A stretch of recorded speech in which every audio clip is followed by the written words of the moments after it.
madhaba Lady Gaga inay kula midoobi doonto albankiisa cusub fanaanka iyo xidiga kooxda BTS ninka la yiraahdo Fita Yang waxaan mise xaqiiqo maxaa ka jira inay isla qaateen inay heeso soo wada saaraan sanado ka hor iyo xafladii qiimaha badnayd ee Grammy halkaas oo looga gabiyahanba sidii ay isugu milmeen maxay tahay ujeedada heesta cusub ee Just V taasoo soo saaray 4 casho ka hor xilli la tacajabay nooca codka uu gabiyahanba ku qaadayo iyo miisaanka uu saaray iyadoo waliba loo tumayo qaab layfa waa goorma xilliga uu soo baxay albankiisu xilli mase ayuu aadaya waajibaadka adeega militariga ee dalkaasi South Korea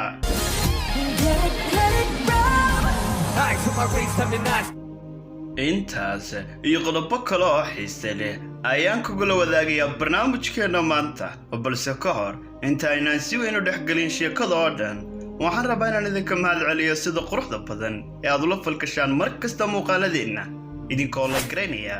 subscribe ayuu ku soo biiraya channelka iyo YouTube-keena Baldab TV ana waxaan idin leeyahay waan idin ogahay midaasi Taehyung has the most solo work, including solos, original soundtracks, acting gigs, and variety show appearances. xidiga iyo fanaanka kooxda BTS Fita Yang ayaa wali ku jira barbaaraysanka albankiisa cusub oo la filayo inuu soo galo magaalka inta u dhaxaysa bisha 7 ee July iyo September sanada 2023 waxay ahayd 4 casho ka hor markii uu hawada soo galiyay heeska la magac baxday Just V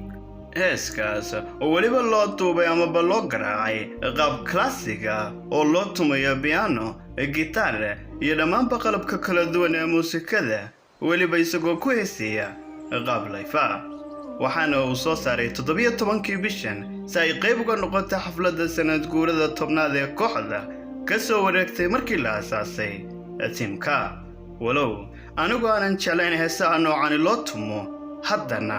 waxa ugu weyn ee gabiyahan baan ka tilmaami karo ayaa ahaa codka sixirka ee uu ku laray heeska kaasoo gabiyahanba soo jeetay balaayin qof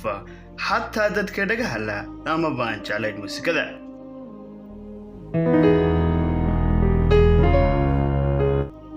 si lamida waxa wareegaya baraha bulshada xanta sheekada isaga iyo fanaanada weyn ee reer Mareykan Lady Gaga inay wada sameyn doonaan waxqabad cusub iyo collaboration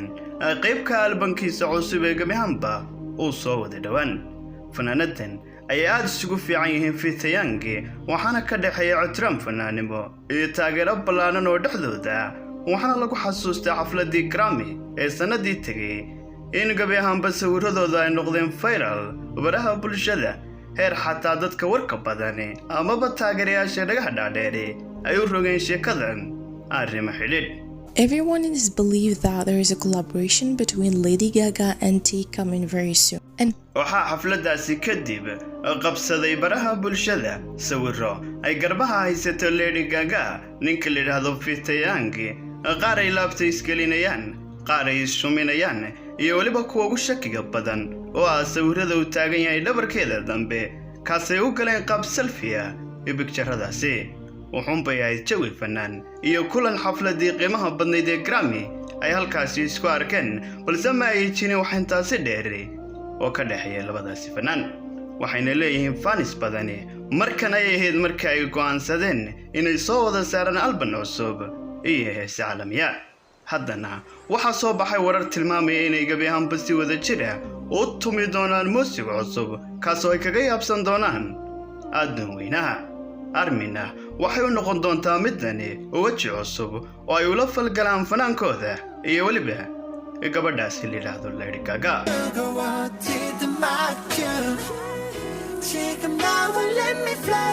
dhammaan xidigaha BTS ee aan wali u bixin adeega militariga ee dalkaasi South Korea ayaa la rajeynayaa inay baxaan sanadan cusub ee soo aadan 2024 si ay gabiyahanba si wada jira u soo wada laabtaan 2025 taasoo u sahlaysa inay kooxaan mar kale u qabsadaan hawlihii looga bartay ee gruubka iyo dhammaanba gabiyahanba waxqabadyadoodii cajiibka ahaa intaas ayaan ku soo afmeeraynaa barnaamijkeena maanta oo aan uga hadlaynay albanka cusub ee Fitayanki iyo xanta sheekada isaga iyo Lady Gaga oo qabsatay baraha bulshada xilli la rajaynaya gabi ahaanba inay soo wada saaraan alban cusub iyo heesaha ay u wada qaadi doonaan si wada jira. haddaba daawade sidee ayaad u aragtaa sheekadan xan mise xaqiiqo maxay kula tahay gabi ahaanba labadan fanaanin ay soo wadaan heeso cusub mise keliya inay tahay rumors iyo xantii lagu yaqaanay K-pop ee horeba u jirtay ma kula tahay marun inay soo wada saareen doonaan heeso cusub kuwaasoo ka mid noqon doona albanka cusub ee Fitayanki oo sigu dhaa fikirkaaga sidaad u aragtay sheekadeena maanta si la mid ah muuqaalkaad jeceshahay inaan ku xigsiino midkan iyo codsigaaga la garab fiidiyowga subscribe channelka iyo YouTube-keena Baldahab TV lana wadaag saaxiibadaada kale haddii ay macquul tahay mahad sanid. Get it, let it